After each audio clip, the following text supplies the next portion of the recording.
bangonde lobby na makambu. Botinda ba jeune belé na feyewa. Naso benga na ba jeune ngo baya. Ba jeune charismatique. Balataki ba tricot lobby nga pe na lataki tricot na bango lobby. Ba kokoya. Ba sawapi. Ta ezamingi te ba sawapi. Wow. Bokita mase. Veillez wana ngala kozala. Il faut ba jeune ba salawa. Ba mama botinda ba jeune ba kota. Ba jeune ba kota kana masolo te ba kota. Makambo changer. Poto sana ba jeune kokuta makambo salite te. Ezate. Eza bonzambe na bonzambe. Toujours le mukaya. Voilà, tu tricotes à Kenase.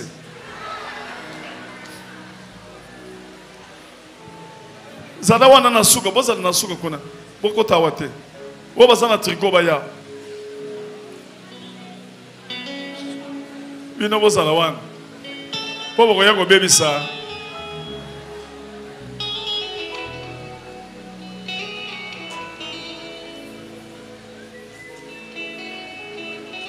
Bocha affiche boy ba filmer ngo. Caméra ngasa. Filmer affiche. Benda affiche. Ouais ba ndeba benda kate. Bibi c'est longi nanga bien.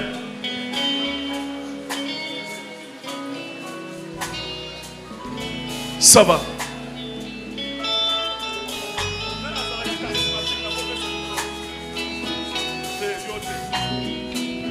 Ça va. Ça va passer au micro. Une minute. Aux charismatique tellement. On l'obéit qu'à une minute. Amen, amen. Amen, amen. Je bénis le Seigneur pour cette grâce que j'ai reçue de mon Père en ce lieu.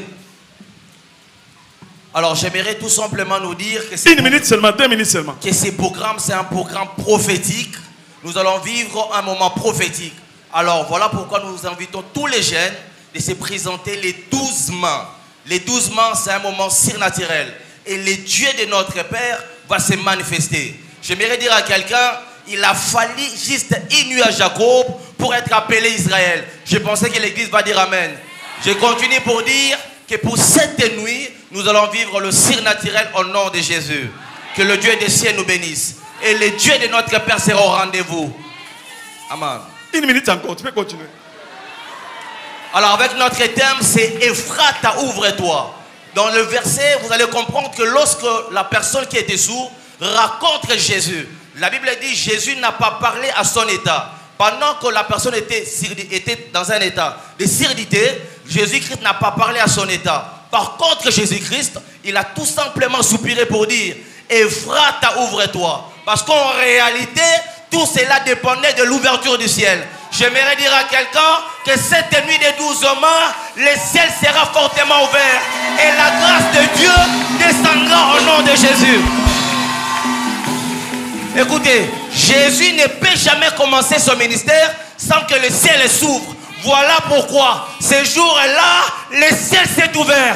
Ainsi, il a été introduit dans le ministère. J'aimerais dire à quelqu'un, tu forces encore parce que le ciel n'est pas ouvert. Tu es en train de forcer parce que le ciel n'est pas ouvert. Le jour où le ciel sera ouvert, l'automatisme va entrer dans ta vie au nom de Jésus. Encore une minute. Au nom de Jésus.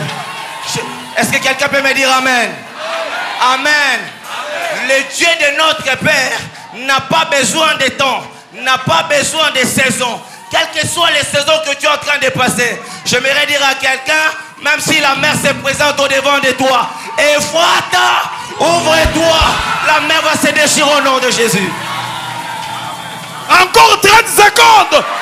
J'aimerais dire à quelqu'un une chose, c'est que le Dieu de notre Père, il n'a pas de moment. Je ne sais pas par quoi tu es en train de passer, mais je te présente ce Dieu. Même lorsque tu es en forme, il te donne la forme. Est-ce que quelqu'un peut me dire Amen? Le Dieu qui ferait un chemin là où il n'avait pas. Je t'annonce le Dieu de mon Père le Dieu qui a guéri ma mère. Je t'annonce le Dieu de mon père, le Dieu qui change des destinées. Laisse que ce Dieu te localise. Au nom de Jésus.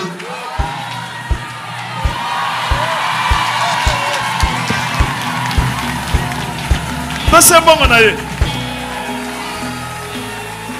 Efrata! Efrata! Efrata! Bobeti maboko makasi pona baje. Veille ya le 12. Yo mutoti kaka bana nanda kutinda bana. Makambo échanger. Et puis na kobeta bango coup de tête. Gon. Kingo. Bakolala bango nyoso nase. Bana moki boye Efrada. Pourquoi ne refame? Charisme. Pas de mukaya. Pas de prière.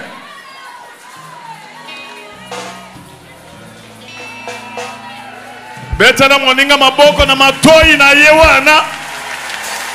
Yebisa Efrada.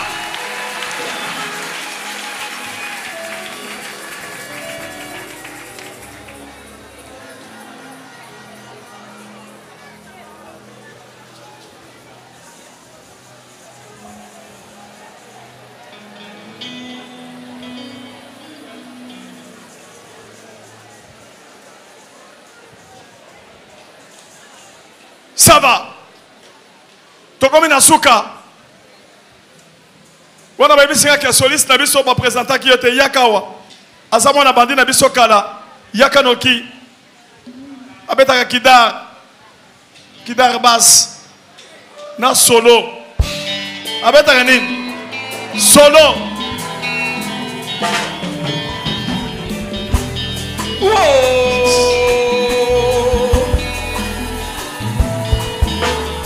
Yambongana banana pesina no merci la colombe kona tango apesita emili bale taima bali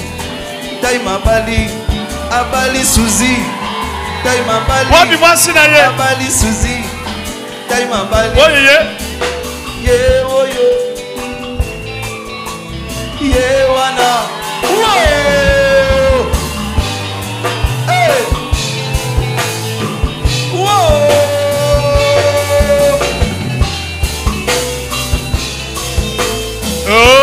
Zambi wani Nabalie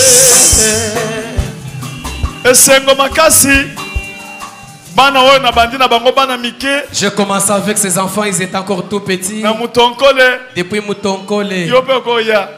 Il y a aussi Ya Sabalibe. Lui il s'est déjà marié. Il y en a qui se sont déjà mariés.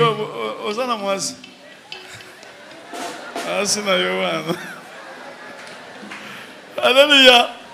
Sikoyo namoni bano yo bakoli depuis namoni ayem afongwami ayebe munene. Siko azimwasi ne mwindu. Bino moko boyebi bwanwa. Mwindu nezi waleza. Olobi diamant noir. Diamant noir. Sikoyo tango nasomona mwana bali esengwe papa azana esengo. Mwana ye okoli obali. Oh. On a présenté bango kaka bazo sala mariage jour nini? Le 18 mai. Le 18 mai awa.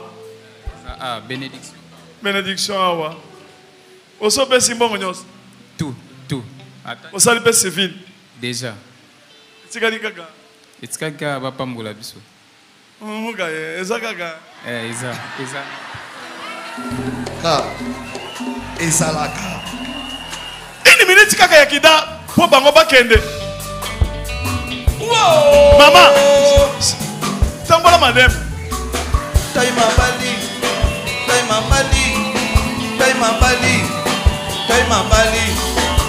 Abali. Taima bali. Botole banana wan. Taima bali. Suzi abali. Taima bali. Suzi abali. Taima bali. Abali Suzi. Pas de bijoux. Pas de bijoux. Taima bali. Abali Suzi. Taima bali. Bango tout ba musicien. Bango tout ba musicien. Bango tout ba musicien. Non, y'a c'est non. Yé pas moi na ça ça musicien. Musicien, cœur d'adoration. Bakutani gawa. Kuna ka papa. Keba na kwewana. Kwewana za clarté. Ba matoyi ele. Bogen. Siza bali. Taima bali. Bango tout ba musicien. Ba musicien ba balaka. Biso pe to balaka. To balaka. Taima bali.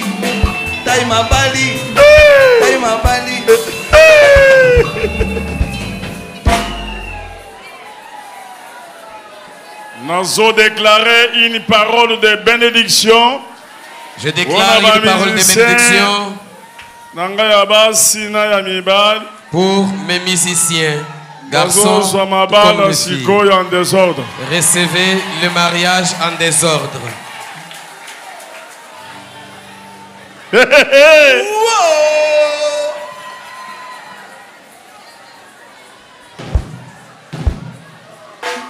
Kitoko hein?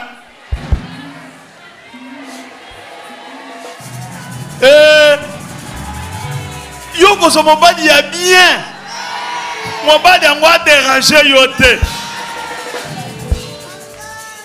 Comment est nani? Jackie Abali. Jacques Abali.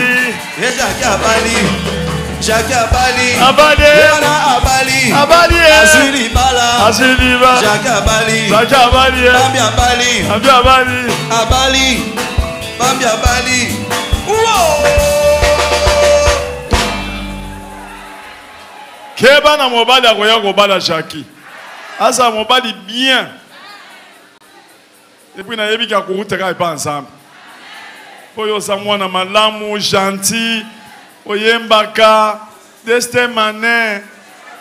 Yaka kasu oyemba destin man. Est-ce que boko beta maboko makas?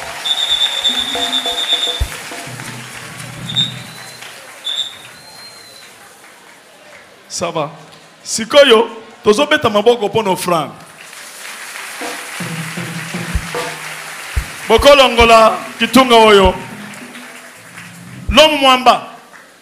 Zama pambola yo. Vous allez aux partenaires il y a batunios. Vous allez produire na ba musicien, na ma bande na. L'homme mwamba na cheo éloge. Mocha kitunga. Bongo chaka ngwa zobela. Chaka kitunga.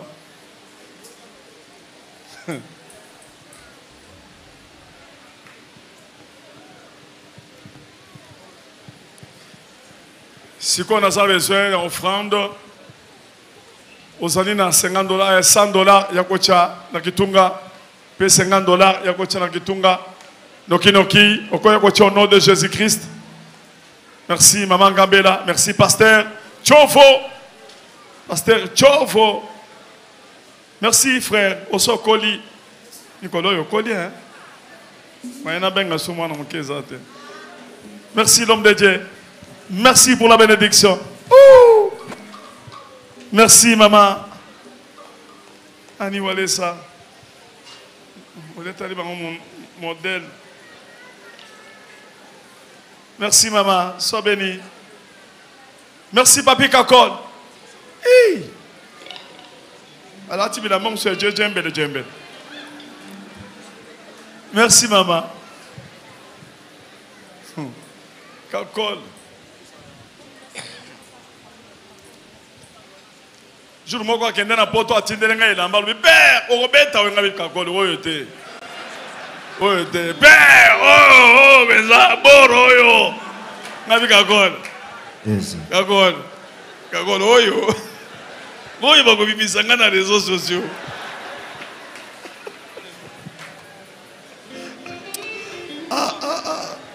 Voilà ça sonne à bateau hein.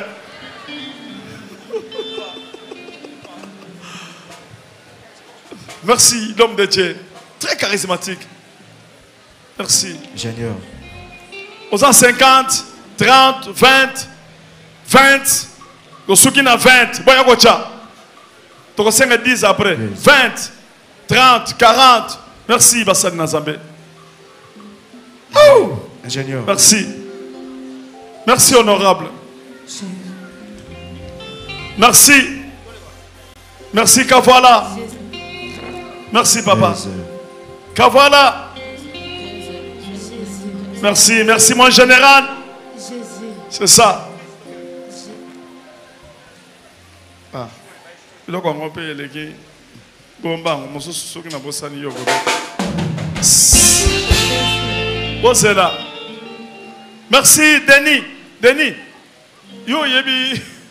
Ma solo one. Yes. Moi, na malamu Denis. Moi, na malamu pensa. Jésus. Moi, na malamu. $10. Mota di kodo. Denis. Ingénieur. Mais la mort n'est pas sombre là kinga. On l'a tient les sous. Mais ça presque dernier moment.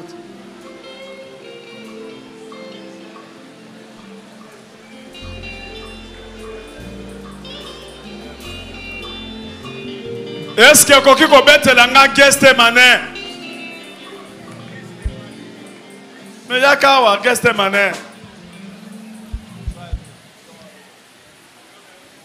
Oh ya wa. On va remettre le long soin après. Hein? Pour accompagner la guest mané.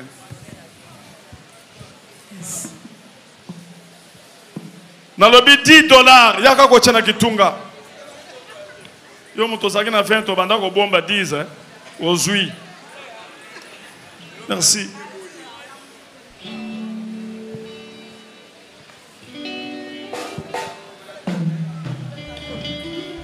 Merci. Yes. Zamba Pambola, département jeunesse. Bozozo et Pakola Mayandenge Mususu Sikoyo. Makambo échangé. Bozaba évangéliste à lobby. Jésus.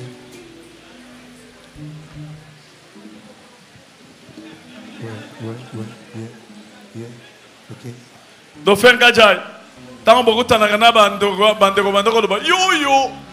Azata na verset de Allah. Encore hier. Abanda ko lali sama solo. Intercesseur babzinga ki moto. On a dit mais ça la entraînement. Et ko changer. Soso. Maman. Yaga liboso. Après singa soso yaga boy maman. Yaga liboso. Oui, ambelanga mama wana.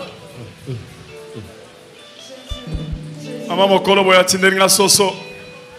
Vous en a $5. Yakocha, attends franc. 20 000, 25, $15 et 15 000 francs. Yakocha.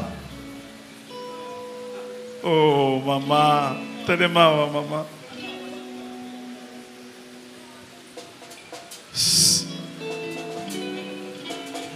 Maman, où tu habites? Zela nanu, na matete. Na matete. Osomeli nga soso bien ça yo ezaka na ndako. Na boko la kango na ndako mbona lobaki ba soso eza papa. Ndo lobi otindela nga soso. Ana eko tika ba soso wana ndenge. Zona nu yango wapi soso. Bozo le soso wana.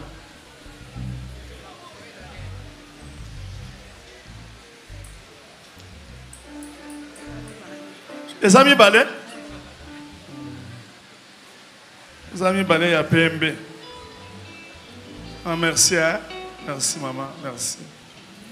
Kende nango. Pesa maman Angèle. Ola mbelanga lelo, hein? Vous en a 15 000 francs, vous en a 10 000 francs, Yakocha. 10 000. Yes. Qu'est-ce que tu m'as dit?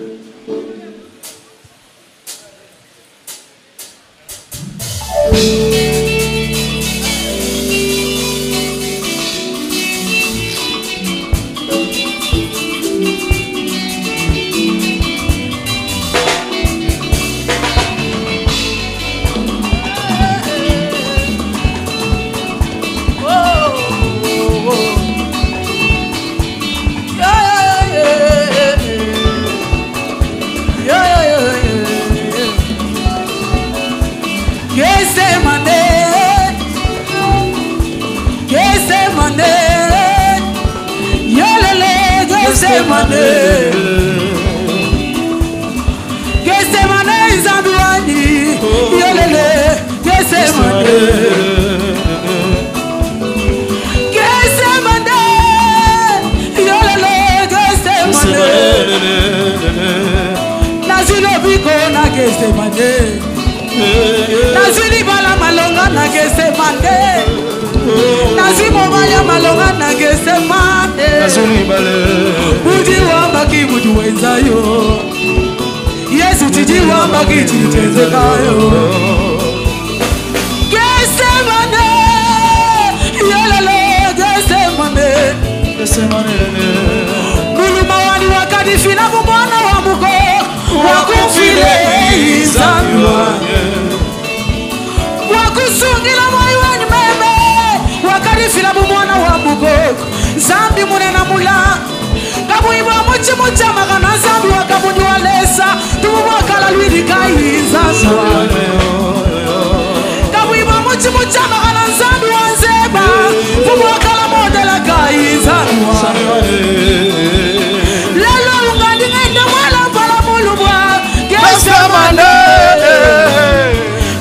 Mutu yosu ni wenda Gethsemane Mutu yosu ni wenda Gethsemane Kabuni walesa mwambula wenda Gethsemane Azela zeba mwambula wenda Gethsemane Mama teyera mwambula wenda Gethsemane Wilimu yamba mwambula wenda Gethsemane Kalomba ni mwambula wenda Gethsemane Kari Gethsemane wa Yesu kilubandu lwani Muchi mucha makala wa Yesu kibukola mwani Ewuzabi kai wajinanga Ewusangali makai mwana jinanga wani Mukulunga wabane Tibari bakani damema kuimba shabana wani Wena lula matu Yesu Wakanda mata Wakitabuza wakwambula muchi mucha makala wa bivini banyengi Yesu Shantumba Shamatalo Nikalaika mwilo Shabionso na bionso Obeshana yaya Shabionso na bionso Obeshana yaya Shantumbo Shantumbo Shamatala yaya Shamatalo Shabionso na bionso Wanano Wanano Wanano Wanano Wanano Yesu wanano Yesu wanano Nakuita milakala ikamuyilo Yesu Zongisa kidaro ndenge zalaka Gethsemane ndiye kalakala ndani mulundu wakalakala we Jehova Jehova Jehova Gethsemane Gethsemane Yesu mudi wambaki mudi wenzayo Yesu tiji wambaki chitezekayo Yesu mudi wambaki mudi wenzayo Yesu tiji wambaki chitezekayo Nakuitamina kalaika mwilo Nakuitamina papaji ya kuruna nsenga Yesu Kupanga na mema Vile mukuluwani wa mujuli Yesu mwana kwenda kungaekelela ntungu Elombe mombali Nzamba ya walese Mobudi molongi Mosilisi ya pasio Moshanje identite ya batu Yesu Gethsemane Katumwazi kushima donza ambiwa Nzamba yokosa kate nzamba walesa Ozana 5000 francs Telema yakocha 5000 francs Tout le monde église mobimba Wabila yoni wakanga ula Yesu Kumbwasha muchori chenda chachishila Kumbwasha mayenda chishila nyuma wetu Laluga nikibala kumbala kwa bantu Yesu Vila mukulu wani zandu wanyeyo Yesu lubawa bikoto Lutonga lwa yishai Vila mukulu wa mujulu Yesu muli wamba kimudi weza Shantumbo shamatalo Yesu kupanga Kimudi wamba kimudi wenza. Yesu mudi wamba kimudi wenza. Kimudi wamba kimudi wenza. Yesu mudi wamba kimudi wenza. Kimudi wamba kimudi wenza. Yesu chini wamba kimudi tenze. Kimudi wamba kimudi wenza.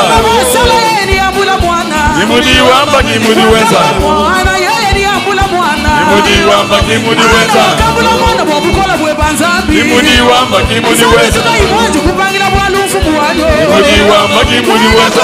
Kutaga tula shawi wani. Kimudi wamba kimudi wenza. Kala bwandekele mwamba wani wa mujulu. Kimudi wamba kimudi wenza. Ndekele mwana kwenda kungayegelela ntu. Kimudi wamba kimudi wenza. Ukishimutuani Yesu mwana jinanga. Ukishimutuani Yesu mwana rula matwe. Kimudi wamba kimudi wenza. Ukishimutuani mwana meya ndeke. Kimudi wamba kimudi wenza. Rabaya na sute yedega. Hallelujah Jehova. Yesu mudi wamba kimudi wenza yo. Yesu mudi wamba kimudi wenza yo. Wakakula bwana, ana wakambula mwana wabukola bwe banzambi wanyo.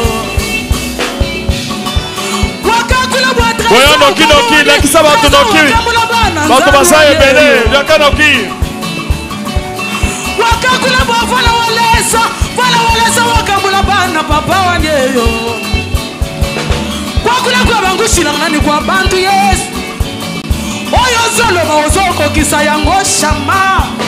Ozamwana moto tepo kosangai. Erabayane nzambi wanzeba wakwenda nenda. Mubeke mashini mwana beji Yesu yo. Ujiweze lelelele. Ujiweze lelelele. Ujiweze lelelele. Ay. Azasala Yesu.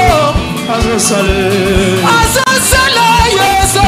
Azasale. Makamazala somona na biso. Azasale. Zame wanesa kosa kate Yesu. Azasale. Timu bikani kata makamu wani wa mujuru Yesu. Azasale. Timu bikani tatu wa bwana wani wa munda wani Yesu. Azasale. Timu bikani salasa majika nzambi wa mujuru. Azasale. Timu bikani wachandela la wani wa bibilu Yesu. Azasale. Wazango lukandambula wa mudibi tatu wa bwana. Azasale. Yesu mukola bwandekelwe tatu wa bwana.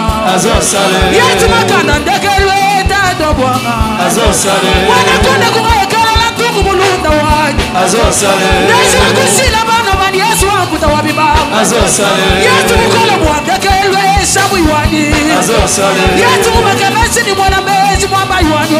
Azasale. Utilini kaingani wakwamba Yesu wakuta wabibanga. Azasale. Uli mwandala kaingani wakwimba Yesu wakuta wabibanga. Azasale. Ulunda wabana bende. Ay ay ay ay ay. Azosala Yesu. Azosala Yesu. Zamora azosala makambo ezomona. Azasale. Zama olesa kosa kate Jésus. Azasale. Zama olesa zamona moto te papa. Azasale. Zama olesa zolo bezobo kisama. Azasale. Sokela kinga libala kopesa ngalibala. Azasale. Lokola kinga bongo akopesa ngambo. Azasale. Akaki mapase Yesu pesa kiyongo. Azasale. Aya yesemane. Yesemane ya Jésus yesemona ngai. Kuchi muchama kana wa Yesu kibukola bwana. Kuya mukulu wanu wa mujuru. Ndimu bikira lutijilamba chalwembu Yesu. Mwana kwenda kungaya kendela ndu. Yesu mwana Boyano kinoki, boyano kinoki. Sabi mulati wa bantu bilamba. Yesemane. Yalalale. Yesemane. Yesemane ngakalela jani mununu wakala we. Yesemane gisanga jani mununu wakala we. Hallelujah. Jehova. Jehova. Sabi wase ojikolela wakwimba ni moyo wa munda. Uri mukishimu tuwani Yesu lubaba lwa mikoni. Jiko bikira ni shambu yuwani wa bana bilomlo. Jiko bikira ni selesha bajika Yesu. Jiko bikira ni mulati kwa bantu bilamba Yesu. Jina ya Yesu kilupandu luwani. Jina ya Yesu jiji nikemesha yepoa wala jiji dilala shakumba nzabi wala jina nilisamba balanda Yesu jina ya Yesu jina ya Yesu jina ya Yesu jina ya Yesu jina ya Yesu jina ya Yesu kombo ya Yesu